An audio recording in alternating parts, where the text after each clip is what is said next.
Hello friends, आज हम पढ़ेंगे भारत में निर्धनता के सामाजिक कारक। क्योंकि निर्धनता के बहुत सारे कारक हैं, लेकिन हमारी जो निर्धनता का मुख्य कारक है वो समाज से ही शुरू होता है। इसलिए हम पहला सामाजिक कारक ही पढ़ेंगे और सामाजिक कारक के अंतर्गत जितने भी सब हेडिंग्स आते हैं उसके बारे में डिस्क्राइब करेंगे। ठीक है। और जब हमारा ये आज का वीडियो कंप्लीट हो जाएगा तो हम अगले वीडियो में आर्थिक कारक के बारे में पढ़ेंगे। ठीक है। इस प्रकार जितने भी कारक हैं उनके बारे में हम एक एक करके अगले वीडियो में पढ़ते चलेंगे। तो हमारा आज का जो पहला टॉपिक है वह है सामाजिक कारक। ठीक है। तो भारत में निर्धनता की समस्या किसी एक या दो कारणों के आधार पर नहीं समझा जा सकता।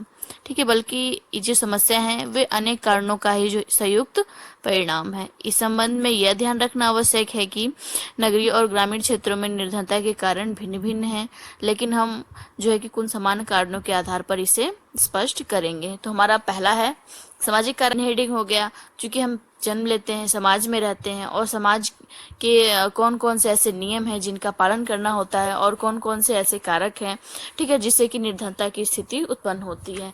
तो हमारा पहला है जाति व्यवस्था। जाति व्यवस्था ने तो समाज को विभिन्न भागों में बांटकर सहयोग के स्थान पर संघर्ष और मनमुटाव की स्थिति को उत्पन्न किया है। जाति व्यवस्था के अंतर्गत एक व्यक्ति का व्यवसाय जो है कि जन्म से ही निर्धारित होता है। वह अपनी योग्यता व रुचि के अनुसार दूसरा पेशा नहीं अपना सकता। उदाहरण के लिए अगर हम बात करें, एक ब्राह्मण चमड़े के कार्य में कितना ही जो है कि विशेष दक्षता क्यों न रखता हो, लेकिन जाति व्यवस्था उसको कोई भी ऐसा कार्य करने की अनुमति नहीं प्रदान करती। ठीक है। जाति व्यवस्था के कारण कोई भी व्यक्ति ऐसा व्यवहार नहीं करना चाहता जो उसके परिवार और जाति की मर्यादा के विरुद्ध हो, चाहे उस व्यवसाय में कितना ही धर्म क्यों न प्राप्त हो सकता हो उसे। ठीक है। लेकिन वह व्यक्ति जो है कि अपनी स्थिति को जाति व्यवस्था के कारण नहीं सुधार पाता।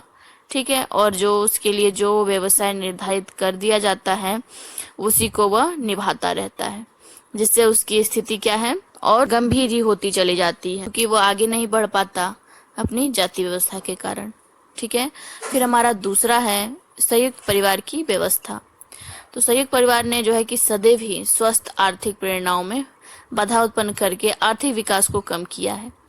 इन परिवारों में सभी सदस्यों की जो अनिवार्य आवश्यकताएं हैं उनकी पूर्ति की जाती है, चाहे वे काम करे या न करे। इसके फलस्वरूप आलसी व्यक्तियों को परिश्रम करने के लिए कोई प्रोत्साहन नहीं मिल पाता, जबकि जो मेहनती व्यक्ति है उसकी कार्य कुशलता निरंतर घटती जाती है।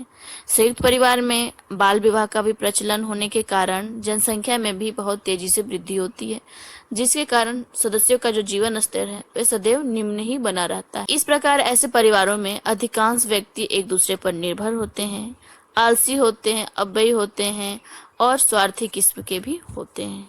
ठीक है। फिर हमारा तीसरा है अशिक्षा। भारत में सन 2011 की जनगणना के अनुसार अब तक जनसंख्या का केवल 74% भाग ही साक्षर है।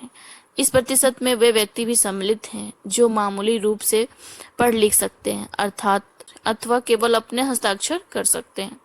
हमारे समाज में एक और शिक्षा का अभाव है और दूसरी ओर अंग्रेजों द्वारा चलाई गई शिक्षा प्रणाली ने नवयुवकों को शिक्षा प्राप्त करके नौकरी की प्रवृत्ति उत्पन्न की है, जिससे उनका आर्थिक विकास रुक गया है। शिक्षा प्राप्त करके नौकरी की प्रवृत्ति उत्पन्न की कारखानों में काम करने वाले अधिकांश श्रमिक अकुशल और अशिक्षित हैं, जिसके फलस्वरूप उन्हें इतना वेतन या मजदूरी नहीं मिल पाता है जिससे वे एक न्यूनतम जीवन स्तर को बनाए रख सके। उसके हमारा चौथा है स्वास्थ्य का निम्न स्तर।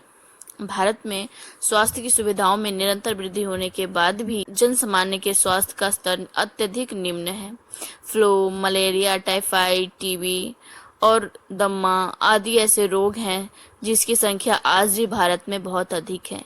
इन बीमारियों के कारण श्रमिकों को अधिक छुट्टी लेनी पड़ती है, जिसके कारण उनकी आय तो कम होती है और कभी कभी उनकी नौकरी भी छूट जाती। खराब स्वास्थ्य के कारण जो श्रमिक हैं अधिक देर तक काम नहीं कर पाता। खराब स्वास्थ्य के कारण श्रमिक कुशल पूर्वक व अधिक देर तक कार्य नहीं कर पाता। इस प्रकार कार्य कुशलता की कमी असमय मृत्यु और निम्न बौद्धिक स्तर के कारण अधिकतर व्यक्तियों का जो आर्थिक स्तर है वो निम्न बना रहता है। फिर हमारा पांचवा है घनी और गंदी बस्तियां। औद्योगिक नगरों में मकानों की कमी के कारण 2-3 परिवार एक ही कमरे वाले मकान में साथ साथ रहते हैं। मजदूरों को गंदी वायु व अंधकार में मकानों में रहना पड़ता है। ऐसी बस्तियां रोगों और अनैतिकताओं की केंद्र होती हैं। इसके फलस्वरूप क्या होता है कि जो व्यक्ति हैं उनकी कार्य कुशलता कम हो जाती है और वे इस प्रकार अधिक आर्थिक क्षमता पर प्रतिकूल प्रभाव पड़ता है। फिर हमारा छठवां है कर्मकांडों का अपव्यय। भारत में जनसंख्या का एक बड़ा भाग आज भी अंधविश्वास का और धार्मिक कर्मकांडों को जीवन का अभिन्न अंग मानता है। ऐसी स्थिति में बहुत से संस्कार, अनुष्ठान और धार्मिक उत्सवों से संबंधित दायित्व को पूरा करने में ही उनकी आय का एक बड़ा भाग समाप्त हो जाता है।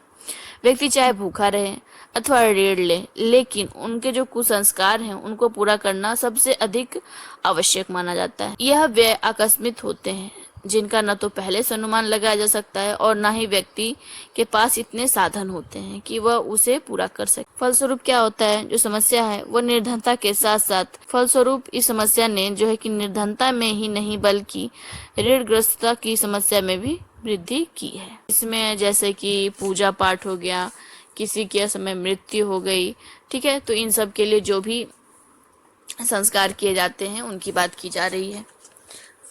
ठीक है, तो ये हो गया हमारा सामाजिक कारक। ठीक है, अब हमारा दूसरा जो मेन हेडिंग है वो है आर्थिक कारक।